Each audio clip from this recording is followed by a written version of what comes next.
다시 말하면 정서적으로 아픈 아이들이 생겨나기 시작합니다.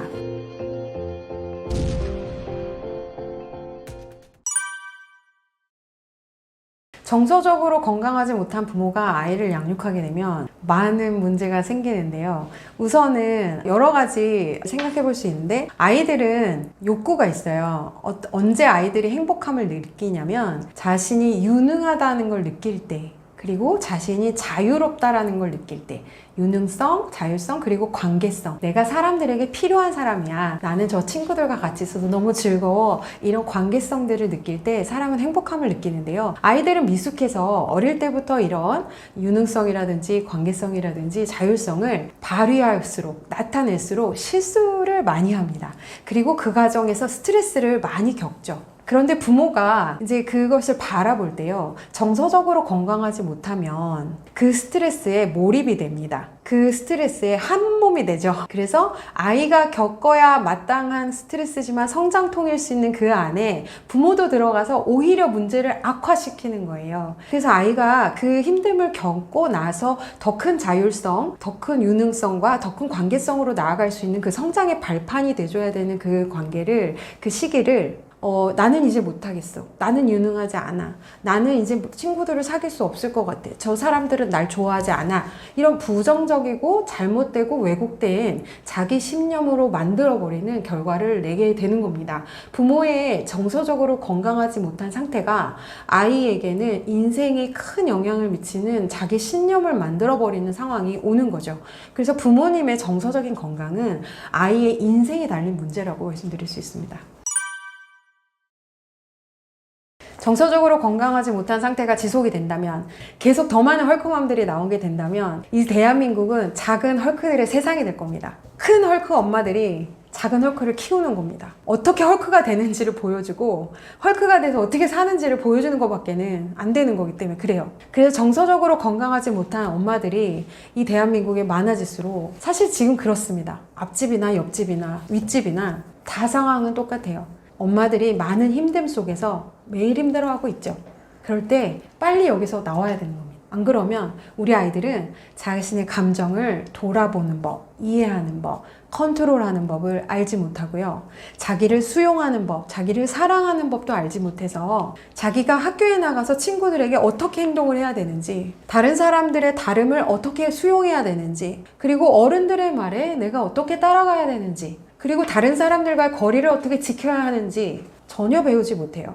학교에 들어가서 다짜고짜 선생님 팔을 깨물거나 다짜고짜 친구들을 차거나 이런 일들이 왜 벌어질까요? 집에서도 화가 나시면 컨트롤이 안 되시니까. 근데 그거는 엄마 아빠가 잘못했다라고 말할 수는 없고요. 엄마 아빠들이 배우지 못해서 많이 힘들어서 그렇습니다.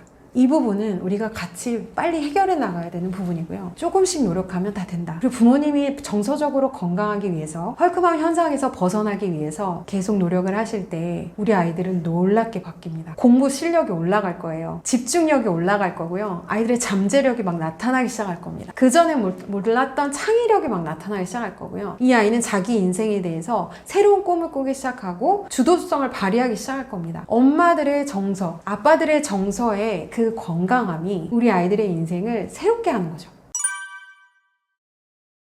부모와 아이의 정서 문제는 학생들의 대학 진학에 커다란 문제를 만듭니다. 대학을 진학하는 이유가 뭘까요? 이 시대에 필요한 인재가 되기 위해서 가는 거죠. 요즘 시대에 대학 어디 나왔다고 그래서 대학 직장에서 뽑아주는 것도 아니고, 자기가 정말 이 시대에 필요한 인재가 되어서 자신의 역량을 발휘하면서 이 세상에서 자기 역할을 찾아서 해내는 그런 사람으로 성장하기 위한 필요한 도움을 받는 곳이 대학이지 않습니까? 그럼 우리 아이들이 대학에서 키워야 되는 능력은 뭘까요?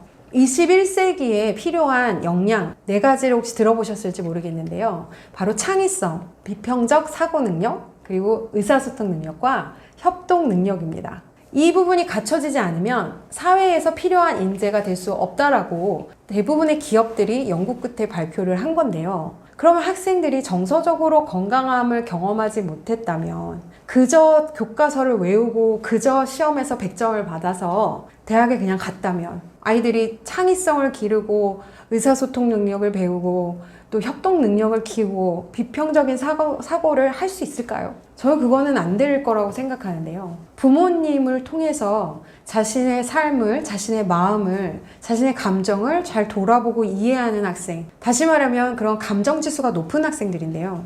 부모님을 통해서 그런 걸 배우는데 그 능력이 갖춰지지 않은 상태에서 어떻게 다른 사람들과 소통하면서 21세기에 필요한 역량을 갖춘 인재로 클 수 있을까요? 미국 대학뿐만 아니고 한국 대학 다 마찬가지입니다. 그 대학 생활에서의 성공, 또한 대학을 진학하는 과정에서도, 또한 대학을 졸업했을 때 사회에 나가서도 이 아이의 정서적인 건강의 상태는 모든 부분에 영향을 미치기 때문에 지금 나타나고 있는 이 헐크만 현상, 아이가 어리다면 빨리 거기서 나오셔야 되고요. 아이가 지금 중고등학생이다. 지금도 늦지 않았으니 아이의 마음을 살펴주시고 부모님 먼저 자기를 사랑하고 수용하는 방법을 배워나가셔야 됩니다. 그럴 때 아이가 21세기에 필요한 인재가 되는 거죠. 네, 자녀를 잘 키우기 위해서 엄마가 이제 배워야 되는 것들은 크게 여러 가지겠지만 우선은 엄마 자신의 감정을 잘 인식하고 이해하고 잘 관리해서 자기를 사랑하는 법을 배우셔야 됩니다. 엄마가 먼저 자기를 사랑하지 못하면 다른 사람을 사랑하는 것은 참 어려운 일이기 때문입니다. 두 번째로 아셔야 되는 거는 이제 아이들이 스스로 자신의 감정을 읽고 이해하고 자기의 마음을 잘 수용해 준 후에 필요한 행동을 잘 선택할 수 있도록 가이드해 줄 수 있는 능력도 필요하신 거죠. 그래서 이 두 가지를 잘 하실 수 있도록 부모님께서 항상 관찰을 잘 해주셔야 돼요. 지금 내 마음이 어떤지, 그리고 지금 우리 아이의 상태가 어떤지. 그래서 엄마가 배워야 하는 그것을 배우지 못했을 때 가정에서 이제 일어나는 일은 뭐냐면요. 정서적으로 건강한 아이로 사는 법을 가르쳐 줄 수 없게 되는 거죠. 다시 말하면 정서적으로 아픈 아이들이 생겨나기 시작합니다. 지금 이 시대에 많이 만나는 것이 정서적으로 아픈 아이들이에요. 너무나 정서적으로 건강하지 못해서 아픈 아이들이 많은데요. 이게 바로 부모님들이 정서적으로 건강하지 못했기 때문에 아이들에게 어떻게 정서적으로 건강하게 사는 법을 알려주지 못하셔서 이런 결과들이 나타나는 겁니다. 엄마가 불안함에 휩싸이고 분노에 휩싸이고 걱정과 우울에 눌려서 온 스트레스 반응을 막 보이실 때 어떻게 아이가 이 세상은 정말 살만한 곳이구나, 이 세상은 정말 내 능력을 발휘할 수 있는 곳이야, 이 세상에 한 번 태어났는데 내가 역동적으로 내 힘을 다해서 살아봐야겠어, 어떻게 이런 생각을 할 수가 있겠어요. 엄마가 비관적으로 세상을 바라보고 부정적인 말을 쏟아놓는데 어떻게 아이가 그래 나는 좀 해볼 수 있겠어, 나는 능력이 될 것 같아, 그리고 내가 하면 사람들이 날 도와줄 수도 있을 거야, 그리고 내가 한번 해볼까? 이런 마음을 어떻게 먹을 수 있겠어요. 아이의 세계관 자체가 부정적이 되고 비관적이 됩니다. 그래서 정서적으로 건강하지 못한 엄마가 됐을 때는 아이의 정서가 그만큼 아파지고 그런 부정적이고 비관적인 세계관 속에서 자기가 발휘할 수 있는 그 잠재력, 그 역량을 제대로 발휘하지 못하는 아이로 크게 되는 겁니다. 이 아이에게 능력은 아주 많았을지라도 결국에 이 아이가 나중에 어른이 됐을 때 그런 어렸을 때 경험한 그런 부정적인 어려움들로 인해서 그것을 자유롭게 발현해내는 데 있어서 많은 제약이 될 것이고요. 이 아이가 성인이 돼서도 그것을 마음껏 펼치면서 행복하게 살 수 있기는 좀 어려울 겁니다. 그래서 엄마가 정서적으로 건강하지 못하면 이 우리 귀한 아이들, 사랑하는 아이들의 삶에 지대한 영향을 미칠 수 있게 된다라는 점을 기억하셨으면 좋겠어요.